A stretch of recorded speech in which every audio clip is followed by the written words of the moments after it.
Assalamualaikum warahmatullahi wabarakatuh. Perkenalkan nama saya Ayu Maufiroh NIM 087. Di sini saya akan melanjutkan materi yang dijelaskan oleh Mbak Aprilia yaitu tentang bentuk horor. Ditinjau dari isi kandungannya, bentuk-bentuk transaksi horor itu dibagi menjadi tiga. Yang pertama itu ada jual beli barang yang belum ada, bisa disebut juga dengan makdum. Tidak adanya kemampuan penjualan untuk menyerahkan objek pada waktu terjadi akad. Objek akad tersebut sudah ada ataupun belum ada. Misalnya, penjual janin yang masih dalam perut binatang ternak tanpa bermaksud menjual induknya, atau menjual janin dari janin binatang yang belum lahir dari induknya, kecuali dengan cara ditimbang sekaligus atau setelah anak binatang itu lahir. Contohnya, menjual ikan yang masih di dalam laut atau burung yang masih di udara. Yang kedua itu ada jual beli barang yang tidak jelas, bisa juga disebut dengan majhul. Menjual sesuatu yang belum berada di bawah penguasaan penjual. Bila sesuatu barang belum diserah terimakan di saat jual beli, maka barang tersebut tidak dapat dijual kepada orang lain.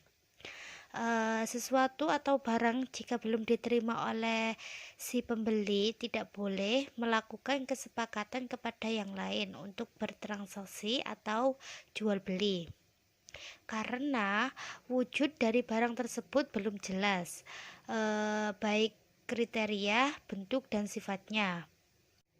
Selanjutnya itu tidak adanya kepastian tentang sifat tertentu dari benda yang dijual.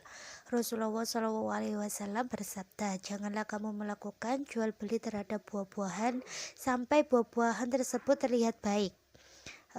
Selanjutnya itu ada tidak adanya kepastian tentang waktu penyerahan objek akad. Jual beli yang dilakukan dengan tidak menyerahkan langsung barang sebagai objek akad. Misalnya jual beli dengan menyerahkan barang setelah kematian seseorang. Tidak adanya kepastian objek akad yaitu adanya dua objek akad yang berbeda dalam satu transaksi. Misalnya, dalam suatu transaksi terdapat dua barang yang berbeda kriteria dan kualitasnya. Kemudian ditawarkan tanpa menyebutkan barang yang sama, yang mana yang akan dijual sebagai objek akad. Jual beli ini merupakan suatu bentuk penafsiran atas larangan Rasulullah SAW untuk melakukan bai'atain fi bai'ah. Selanjutnya saya akan menjelaskan tentang horor dalam transaksi ekonomi. Transaksi perdagangan umumnya mengandung resiko untung dan rugi. Hal yang wajar bagi setiap orang berharap untuk selalu mendapatkan keuntungan, tapi belum tentu dalam setiap usaha akan mendapatkan keuntungan. Keuntungan di dunia dan keuntungan di akhirat, resiko untung dan rugi merupakan kondisi yang tidak pasti dalam setiap usaha. Yang pertama itu ada perbankan. Horor dalam perbankan dapat dilihat dari sistem bunga yang dibebankan pada setiap transaksi, baik dalam transaksi pinjaman maupun simpanan. Beban bunga yang ditetapkan adalah merupakan jenis horor yang mempertukarkan kewajiban antara satu pihak dengan pihak yang lain. Contohnya seperti di saat melakukan pengajuan pinjaman pada bank untuk suatu usaha dengan beban bunga sebesar 10%. Jika usaha yang dilakukan mendapatkan keuntungan 10% atau lebih, maka pihak pinjaman akan untung. Karena hanya membayar bunga sebesar 10%.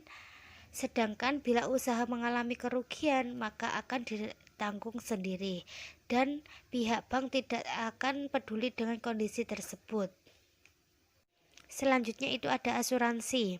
Horor terjadi dalam asuransi apabila kedua belah pihak, misalnya peserta asuransi, pemegang polis, dan perusahaan, saling tidak mengetahui apa yang akan terjadi, kapan musibah akan menimpa. Kontrak yang dilakukan pada kondisi tersebut adalah suatu kontrak yang dibuat berasaskan pada penggadaian. semata. Hal inilah yang disebut gharar, ketidakjelasan yang dilarang dalam syariat Islam. Karena bentuk dalam kontrak tersebut akan mengakibatkan terjadinya saling mendolimi. Sekian, terima kasih.